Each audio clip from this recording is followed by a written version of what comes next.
We're enjoying the walk in the sun. According to the weather forecast, in the next week there will be snow and darkness again.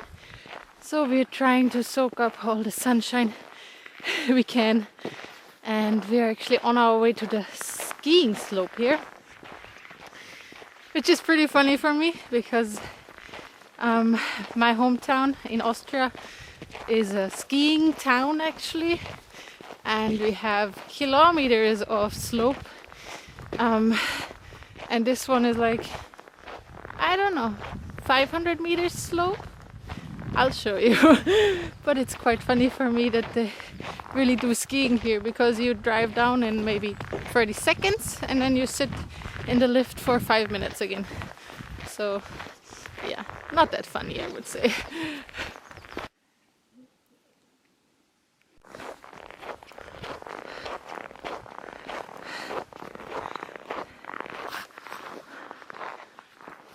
Okay, here we are. That's the slope on top there. So if I would say in Austria, oh, I'll just walk up this skiing slope, that would take around, I don't know, 2-3 hours.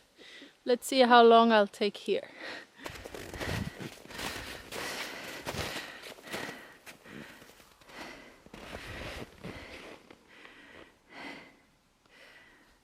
Okay, I'm on the slope now. Okay, I have to say they really prepared it nicely. It looks really nice. I actually feel like skiing right now. So I grew up in a skiing area. My mother is a skiing instructor. So naturally I learned skiing pretty early, and it was always a big part of the winters. But in the last, I don't know, actually since I know my husband, so the last 5 years I didn't go skiing anymore. Mostly because I was in India in the winter, and the last 2 winters, like then I was pregnant, didn't want to go skiing when I was pregnant, it was too scary for me. And well, I actually didn't like it anymore. I mean, I like the skiing, I like all that, but I don't like what they do to the sorry for my hard breathing, but it's quite steep here actually. I don't like what they're doing to nature, to the environment, just because of this. Yeah, it's not just because of fun, it's because of money, obviously, because it's a huge tourism industry behind it. But it's just crazy what they do with nature. I mean, not here, it's one small slope and all the rest is forest. But in Austria, for example, it's crazy now. They take down all the trees just to make another slope and another slope, and make a lift from this mountaintop to the other mountaintop. It's just crazy. Even with all this in the head that we have climate change, it's getting warmer anyways, and then they're just producing artificial snow. Well, just wanted to tell you that also, that I'm not standing behind all this stupidity of skiing tourism. Okay, but let's enjoy the sun here now. No skiers though, I don't know. Not open today, I guess. And there's our beautiful lake. Okay, I just asked why there are no skiers here. Actually, you have to book the slope in advance and then they'll open the lift for you. So that's quite elite. By the way, it took me 7 minutes to come up here. Oh, we have such a stunning view from up here. That's the lake down there. Somewhere behind there is our house. Somewhere there.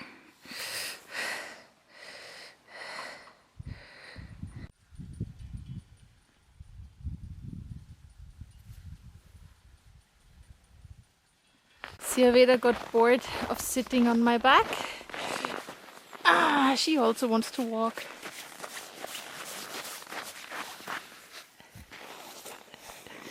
Geh mal. Na Kim, geh mal.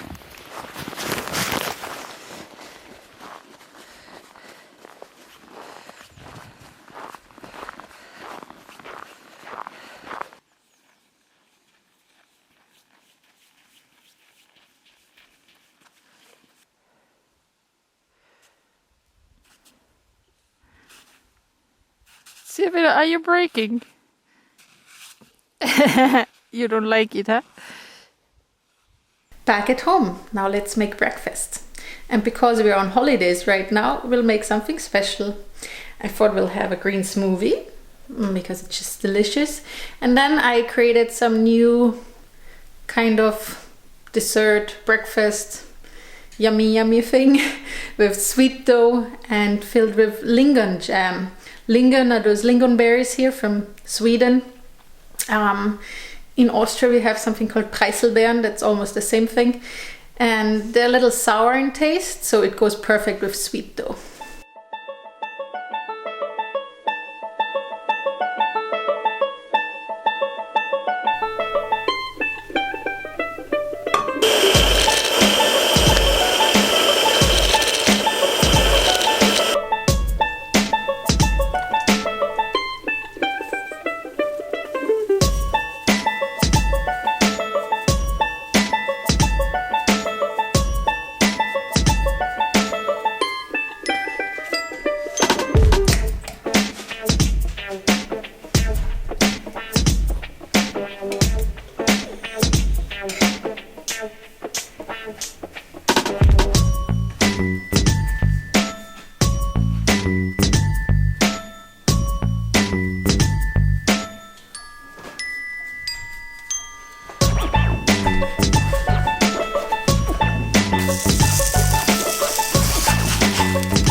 I actually don't use white flour, so for everything I make I always use the full corn. Here I used full corn wheat and full corn spelt.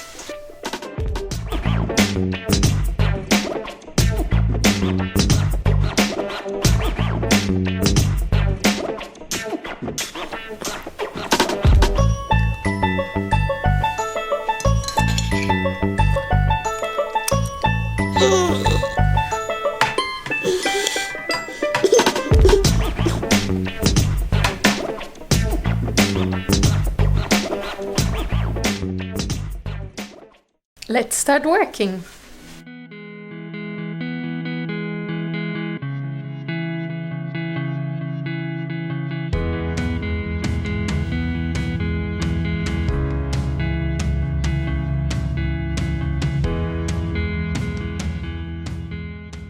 Yogi had his walk and Sylvia is sleeping, so I can start working. Sylvia was taking her naps outside the whole winter long actually. But now the temperatures are rising again, so I'm not quite sure how much I have to pack her up. But for now she's not sweating when she comes in, so I think we're still good. But weather forecast says that we will have plus degrees again the next day, so I have to be careful about that now. But anyways, now we are in and now I have my time for myself again, where I can do things without interruptions, so to say. I'm still on the project to beautify our living room, and the walls were pretty naked still. So I already hanged a bedsheet from India on one wall. I actually hanged a dark one before, dark blue one, but it felt too congested inside the room, too yeah, like cave-like, so I changed it now to a cream colored one and it feels much better. And on the other side, on the other side of the room, there's a big white wall, and I thought about it for days now what I want to do there, and now I started painting a big picture for it. And I wanted to bring something into the room which Nippon and I, which we are both missing here in Sweden, and that's clearly the mountains and warmth. So I decided to paint warm mountains.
I made this commitment that I hang something every day, or that I make something small at least every day. So I really use these 3 weeks good. And today I'm a little lazy, so I'm just hanging one picture. I got this in the flea market. I actually got it for the frame, and I wanted to put one of my paintings inside and hang it. But Nippon really likes the painting here. That's why I'm hanging it like this. Let's see if he likes it here or not. He is very picky when it comes to all this. Almost each and every painting in the house we hang 2-3 times. Because first it was too low, then it was too high, then we leave it there for a few weeks, and then we're like, okay, it doesn't look good there, let's hang it somewhere else. So let's see how long this will be here. But I like it here. Also the colors go very nice. This is the entrance area. Little red color is always good in the entrance, little life. And now we'll just relax and enjoy the weekend. It's Friday today, Friday afternoon. So yeah, even in my holidays I'm enjoying the weekend especially. I just started reading a new book, Rise, Sister Rise, from Rebecca Campbell, and a guide to unleash the wild, wise woman within. Yeah, it sounds pretty interesting, and I just started reading actually, and I got really intrigued, and I wanted to share the first few lines with you, because this is something I could have written. Like if I would write such a book, I would start it with the same words. So let me read it to you. I want you to know. This is not a book about women rising over men. This is a book of remembering a time when every woman was seen as sacred, and the divine feminine returning and rising just as she should. We are being called to bring about a balance between the feminine and masculine energies, within ourselves and in our world at large. Both are sacred and needed. In order for this to happen, the sacred feminine that has been dormant and at times suppressed needs to continue to rise, and she is rising. Can you feel her? Very powerful words. So with these words, I'll leave you now. See you next week.